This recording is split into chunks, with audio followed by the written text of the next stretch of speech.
Assalamualaikum sahabat-sahabat yang dirahmati Allah.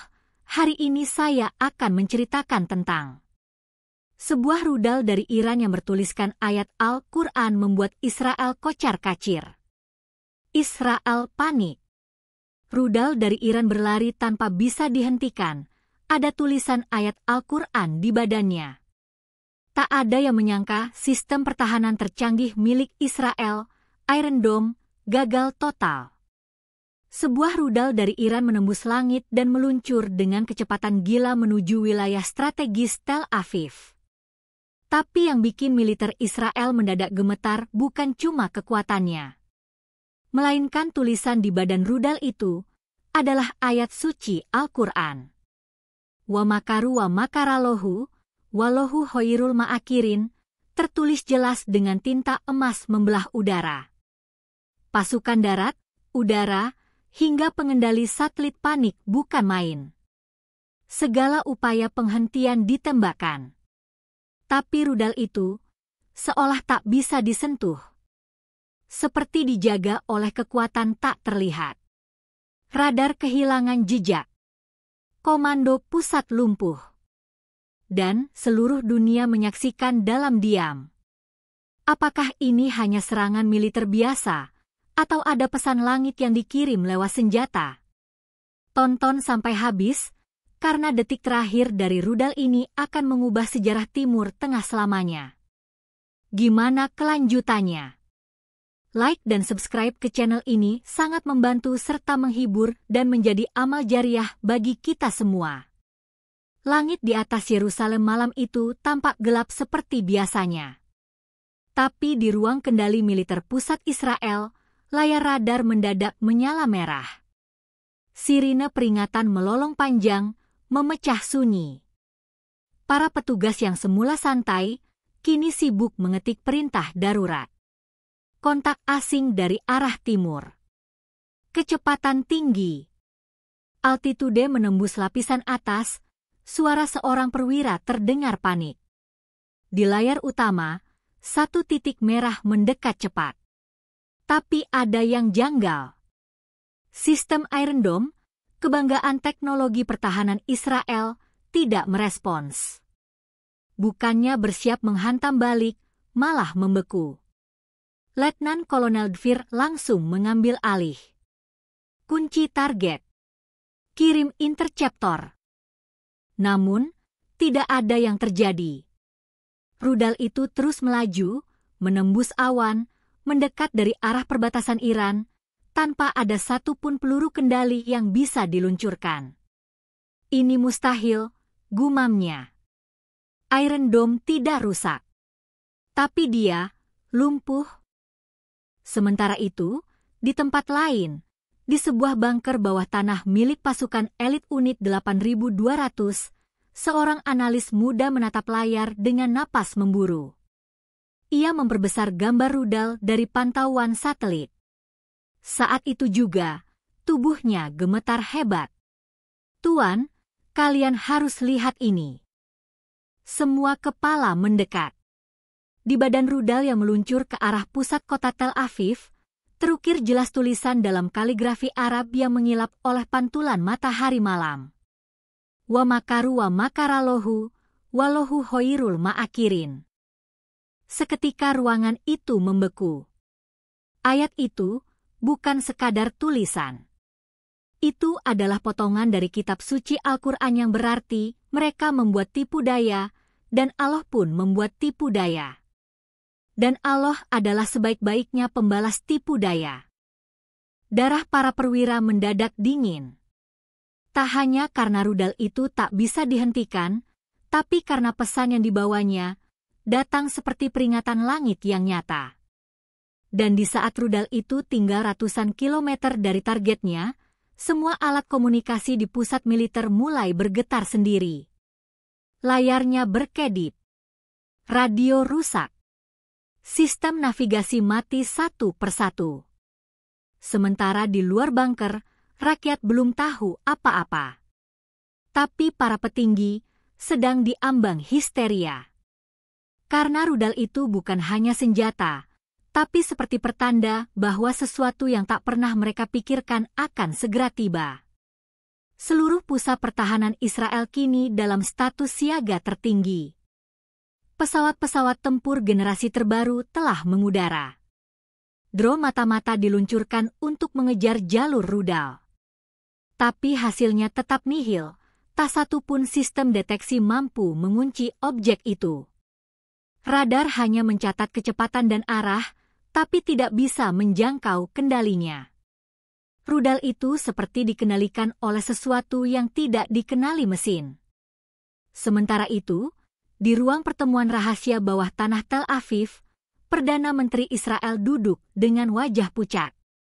Di depannya, layar besar menampilkan gambar buram rudal yang terus mendekat. Suara Panglima Militer terdengar kering. Kita tidak tahu siapa yang meluncurkannya. Tapi arah tembakannya berasal dari wilayah pegunungan di utara Iran. Berarti dari pangkalan militer mereka? Bukan. Itu wilayah terpencil. Tidak terpantau aktivitas militer sebelumnya.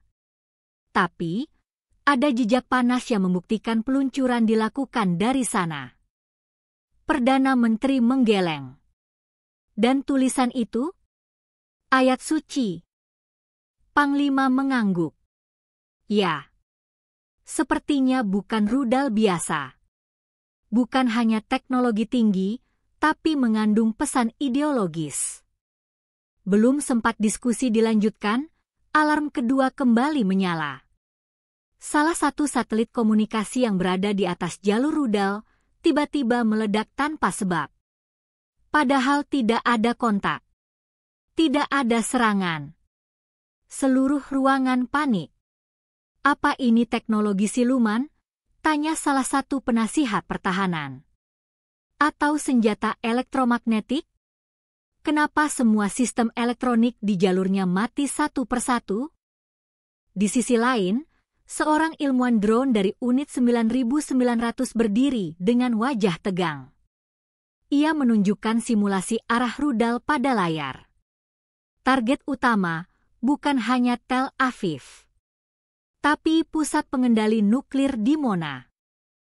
Keheningan menyelimuti ruangan. Dimona adalah rahasia paling gelap dan paling dijaga ketat oleh militer Israel. Jika rudal itu menghantamnya, bukan hanya bencana dalam negeri yang terjadi, tapi ledakan besar bisa memicu reaksi global. Di sisi lain, di sebuah ruangan rahasia bawah tanah di Teheran, sekelompok pria berjubah duduk dalam lingkaran. Di tengah ruangan, terdapat layar besar menampilkan siaran berita internasional yang sedang membahas rudal misterius itu. Seorang pria tua dengan janggut putih tersenyum tenang. Rudal itu tidak membawa hulu ledak, tapi ia membawa pesan. Jika musuh ingin perang, maka ini adalah salam pembuka.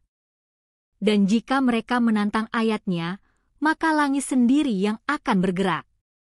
Salah satu muridnya bertanya, tapi mengapa rudal itu tidak bisa dihentikan, guru? Pria tua itu menatap dalam. Karena ia tidak diluncurkan oleh mesin saja, tapi disertai doa dan tekad dari seluruh umat yang teraniaya. Dan Allah tidak pernah membiarkan doa yang tulus mengambang tanpa jawaban. Dan di langit Tel Aviv, rudal itu terus melaju, menggesek angin, melewati awan dan sinyal musuh dengan satu tujuan. Mengguncang siapa saja yang terlalu percaya bahwa teknologi bisa melawan kehendak langit. Langit Tel Aviv mulai berubah. Bukan karena cuaca, tapi karena kegelisahan yang menyebar seperti kabut pekat. Di jalanan, rakyat mulai mendengar desas-desus tentang rudal gaib yang tidak bisa dilacak dan tidak bisa ditembak jatuh. Media mulai memberitakan keberadaan proyektil yang membawa ayat Al-Quran, dan dari situlah kepanikan mulai tak terkendali. Di sekolah-sekolah, guru-guru menghentikan pelajaran dan menggiring murid-murid ke ruang bawah tanah. Di rumah-rumah, warga sibuk mengemasi barang, menghubungi keluarga, menyalakan radio darurat. Bahkan sebagian besar toko tutup lebih cepat, dan antrian di pom bensin mengular tanpa akhir. Sirine berbunyi lagi. Bukan latihan, tapi siaga 1. Sementara itu, di sebuah lorong bawah tanah markas militer Israel, 2 teknisi sibuk mengotak-atik konsol kendali senjata rahasia yang tak pernah diumumkan ke publik, sistem penangkal luar atmosfer bernama Project Maelstrom. Senjata ini kabarnya bisa menghancurkan objek dengan pulsa magnetik jarak jauh. Tapi bahkan mereka ragu. Kalau ini gagal, kita tidak punya apa-apa lagi, ujar salah satu dari mereka, berkeringat dingin. Di ruang kendali pusat, Panglima Militer akhirnya memutuskan, luncurkan Maelstrom sekarang. Pulsa dilepas. Satu sinar merah menyala di langit, menembus awan menuju objek yang kini hanya berjarak 50 km dari pusat fasilitas nuklir di Mona. Semua menahan napas. Mata dunia tertuju ke layar. Tapi, apa yang terjadi berikutnya justru membekukan semua yang menyaksikan. Rudal itu melambat sejenak, seperti berhenti di udara. Lalu dari tubuhnya, muncul semburat cahaya aneh berwarna biru, menyebar ke segala arah. Gelombang itu bukan menghancurkan, tapi justru melumpuhkan seluruh sistem elektronik Maelstrom. Dan dalam satu hentakan seketika, seluruh aliran listrik di radius 70 km mati total. Kota padam. Basis militer gelap. Pesawat-pesawat tempur yang mengudara jatuh satu persatu tanpa ledakan, seperti mainan yang kehabisan baterai. Para ilmuwan dan prajurit hanya bisa menatap layar yang kini mati. Ini bukan teknologi biasa, ucap salah satu ahli persenjataan Israel dengan suara gemetar.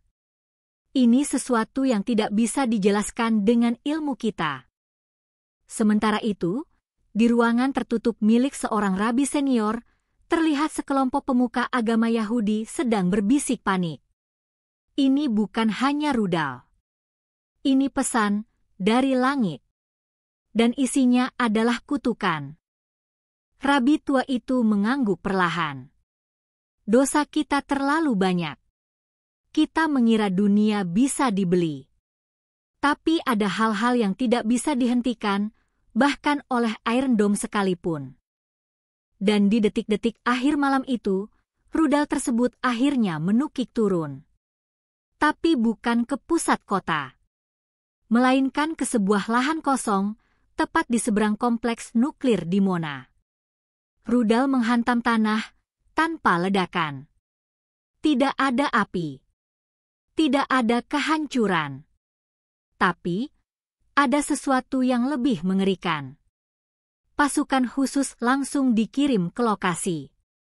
Mereka mendekat dengan pakaian anti-radiasi. Tapi yang mereka temukan bukan puing logam atau pecahan mesin. Di tengah kawah kecil, hanya ada satu benda. Sebuah lempengan besi berkarat, berdiri tegak seperti nisan, dengan ukiran ayat yang sama. Wa makaru wa makaralohu, walahu hoirul ma'akirin. Dan tepat di bawahnya, tertulis kalimat pendek dalam bahasa Ibrani. Kau pikir ini hanya awal? Malam itu, pangkalan militer di Mona dibungkam total. Tidak ada siaran pers, tidak ada keterangan resmi, bahkan jaringan satelit internasional pun diblokade dari mengakses wilayah selatan Israel. Para jurnalis dibungkam, sinyal diputus, dan hanya satu perintah yang beredar di antara pasukan elit, jangan bocorkan apapun tentang nisan besi itu. Namun satu hal yang tidak bisa dibungkam, adalah rasa takut. Para prajurit yang melihat langsung isi kawah itu mulai mengalami mimpi buruk aneh. 3 dari mereka melaporkan merasa sesak napas saat menyentuh lempengan tersebut. Seorang lainnya ditemukan pingsan dengan mata terbuka dan tubuh kaku keesokan paginya. Laporan medis mengatakan itu hanya efek kelelahan. Tapi bisik-bisik di dalam markas mengatakan, itu bukan nisan. Itu peringatan. Dan entah apa yang terjadi kalau kita abaikan. Di ruang situasi darurat Tel Aviv, Perdana Menteri kembali menggelar rapat tertutup. Kali ini tanpa media, tanpa penasihat luar negeri. Hanya segelintir jenderal, ilmuwan, dan kepala intelijen. Kita sudah selidiki. Rudal itu tak membawa hulu ledak. Tapi justru karena itu, dunia mempertanyakan maksudnya, ucap Kepala Mossad dengan suara serak. Panglima IDF mengangguk. Ada yang aneh.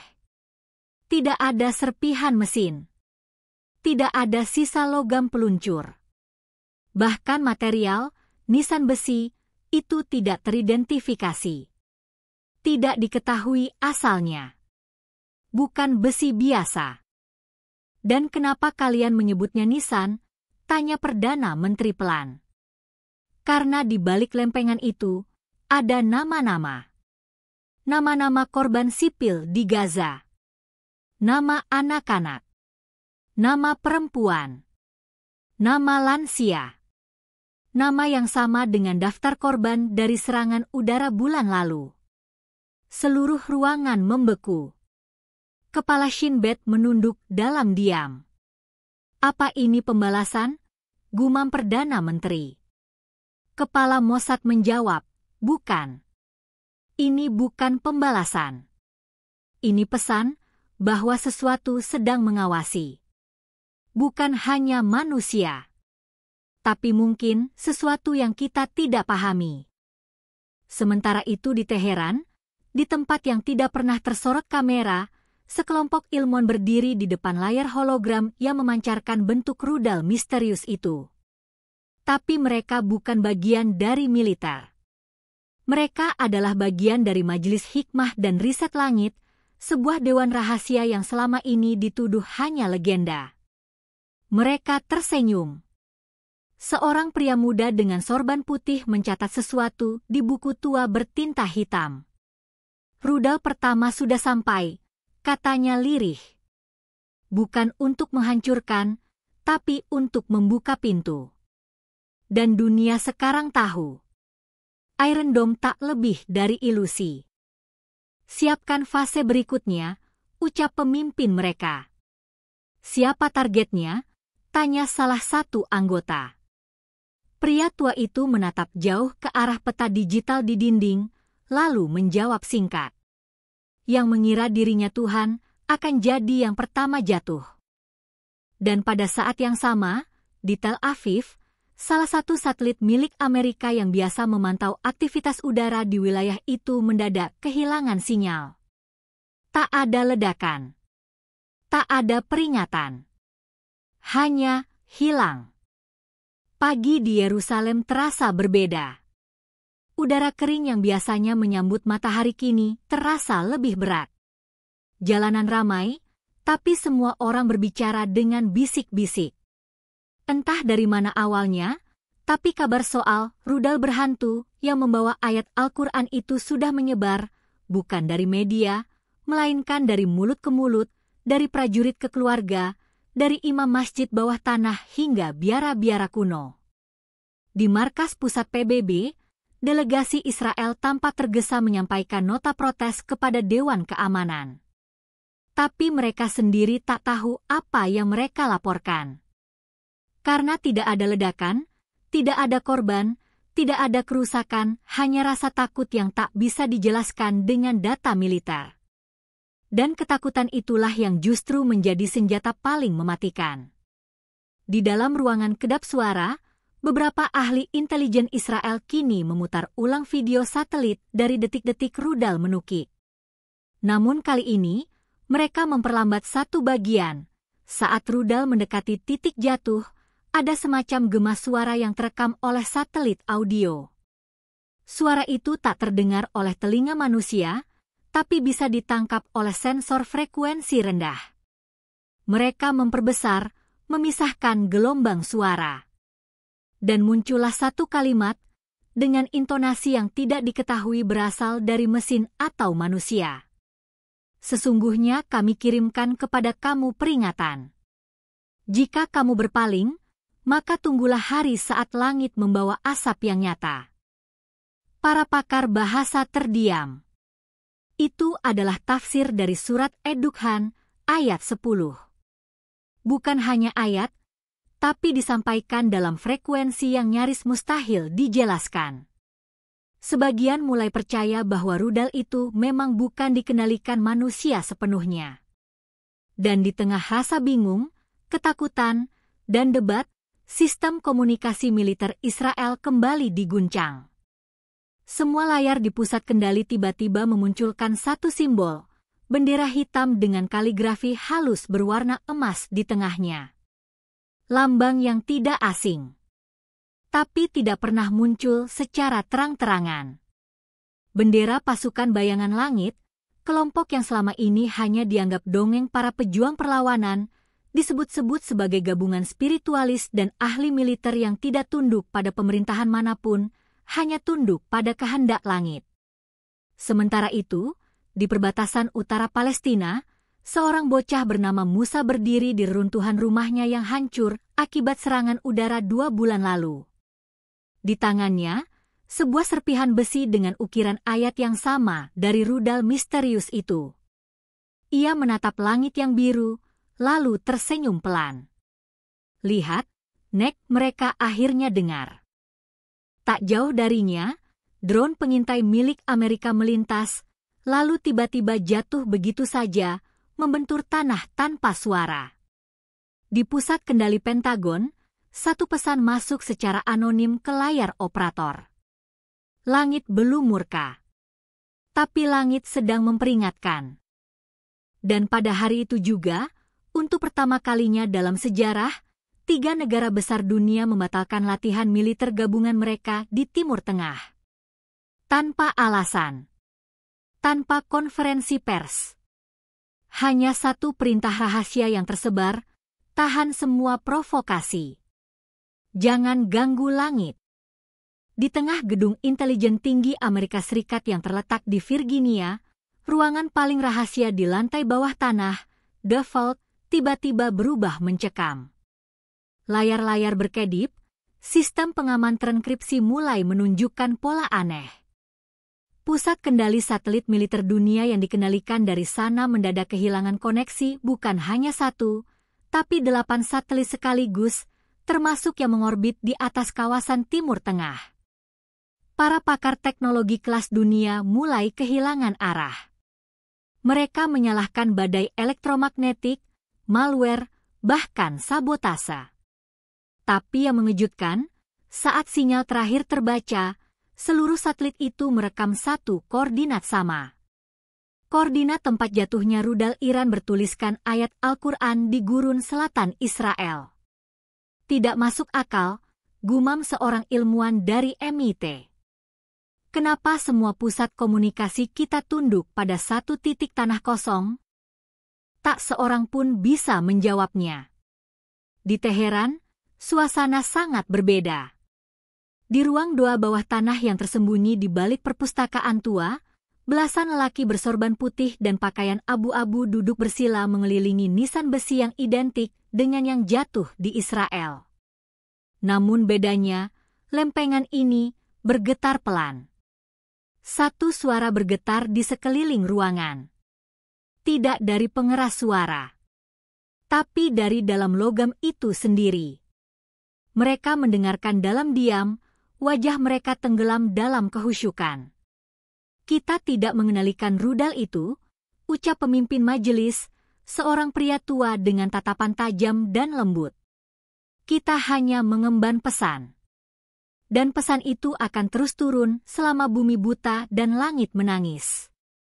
Seorang pemuda di sampingnya bertanya pelan, lalu, apakah ini berarti babak selanjutnya akan dimulai? Sang pemimpin mengangguk. Bukan kita yang mulai, tapi mereka yang terus menantang langit. Dan langit tidak pernah memberi 2 kali peringatan dalam bentuk yang sama. Sementara itu di Israel, para insinyur terus mengurung diri dalam laboratorium rahasia. Mereka mencoba membongkar sisa serpihan rudal yang selamat, berharap bisa menemukan jalur peluncuran atau kode sistemnya. Tapi setiap kali mereka mencoba mengiris lapisan logamnya, pisau laser mereka meleleh. Bahkan robot pemotong industri termahal milik Amerika terbakar saat menyentuh permukaan logam itu. Bingung, mereka akhirnya membawa potongan itu ke dalam ruang pendingin suhu ekstrim. Dan di sanalah hal ganjil terjadi. Di suhu minus 130 derajat, tulisan di permukaan rudal itu berubah. Kaligrafi ayat Al-Quran yang awalnya berwarna emas, kini berpendar biru menyala, seolah hidup. Dan tepat di bawahnya, perlahan muncul satu baris baru dalam bahasa Arab klasik. Kami tidak datang untuk menumpahkan darah.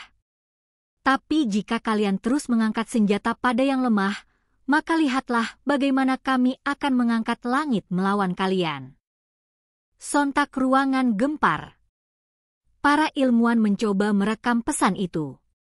Tapi setiap perangkat elektronik yang merekam mati total. Bahkan ponsel pribadi mereka meledak satu persatu. Saat salah satu dari mereka mencoba keluar membawa serpihan itu, pintu laboratorium terkunci otomatis. Dan dari dalam speaker ruangan terdengar suara bergema. Batas kesabaran telah habis. Tunggu angin berikutnya. Dan malam itu, untuk pertama kalinya, Pusat Intelijen Amerika, Israel, dan Inggris memutuskan satu hal yang belum pernah terjadi sepanjang sejarah. Menonaktifkan seluruh peluncur rudal balistik mereka selama 72 jam. Tak ada perintah perang. Tak ada tembakan balasan. Hanya diam. Karena mereka sadar, ketika teknologi tak mampu lagi menjelaskan apa yang datang dari langit, maka bukan hanya strategi yang harus berubah, tapi keyakinan mereka juga sedang diguncang dari akar terdalamnya. Langit di atas timur tengah tak lagi sama. Sejak rudal tanpa ledakan itu jatuh, waktu seakan berjalan lebih lambat. Dunia diam dalam kebingungan, tapi di balik semua keheningan itu, ada satu hal yang terus tumbuh, rasa bahwa manusia tidak lagi memegang kendali penuh atas bumi. Pagi itu, sebuah kejadian aneh terekam dari Guru Negev, tak jauh dari lokasi jatuhnya rudal. Seorang petani menemukan gurun yang dulunya tandus, kini dipenuhi bunga-bunga putih kecil yang tak pernah tumbuh di wilayah itu. Ia merekam dengan ponselnya. Tapi sebelum video itu tersebar, sinyal di seluruh radius 5 km mendadak hilang. Saat pasukan militer dikirim ke lokasi, mereka menemukan bukan hanya bunga, tapi barisan hewan liar, rubah, kuda liar, serigala, semuanya berdiri diam mengelilingi bekas kawah. Seperti sedang menunggu sesuatu. Dan di tengah-tengah kawah itu, nisan besi yang sebelumnya tak bisa disentuh, kini mengeluarkan cahaya lembut dari bawah tanah. Cahaya yang merambat ke segala arah, seperti akar yang menembus bumi. Getaran ini seperti pulsa, ujar seorang ilmuwan. Seperti pesan yang sedang ditanam ke dalam planet ini. Sementara itu di New York, di markas besar PBB, rapat darurat kembali digelar. Negara-negara yang tadinya bersikap agresif kini mulai mundur satu persatu. Bahkan juru bicara Israel hanya memberikan satu pernyataan singkat. Jika ini adalah pesan langit, maka kami mendengarnya. Tetapi dunia tetap resah. Karena malam itu, di seluruh ibu kota besar dunia, muncul pola aneh di langit. Bukan bintang jatuh, bukan aurora. Tapi semacam cahaya membentuk tulisan samar di awan. Tulisan itu berbeda di tiap wilayah.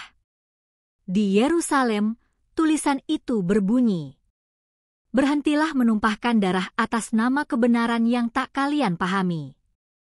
Di Washington, D.C., "Teknologi kalian adalah debu ketika langit sudah bicara."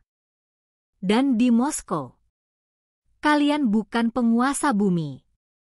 Kalian hanya tamu yang lupa waktu." Di Teheran, majelis rahasia kembali berkumpul. Pemimpin mereka berdiri di atas mimbar batu tua dan mengangkat kedua tangannya. Kita tidak mengirim rudal. Kita hanya mengirim satu isyarat. Dan langitlah yang menjawab. Hari ini, dunia tidak diperintah oleh senjata, tapi oleh ketakutan yang tidak bisa mereka pecahkan dengan ilmu. Seorang pemuda berdiri di sampingnya dan bertanya pelan, apakah ini berarti dunia akan tunduk? Pemimpin itu tersenyum. Dunia tidak harus tunduk pada kita. Tapi dunia harus tunduk pada satu hal, bahwa yang di langit tidak pernah tidur. Dan pada malam terakhir di bulan itu, di semua penjuru dunia, dari padang gurun Palestina hingga kota-kota modern yang bersinar, jutaan orang melihat satu hal yang tak pernah mereka bayangkan. Langit malam yang kosong, kini menyala dengan satu kalimat besar yang hanya tampak bagi mata yang pernah menolak kezaliman. Wa makaru wa makarallahu, walahu khairul ma'akirin. Tamat. Terima kasih telah menonton sampai akhir. Sampai jumpa di video berikutnya.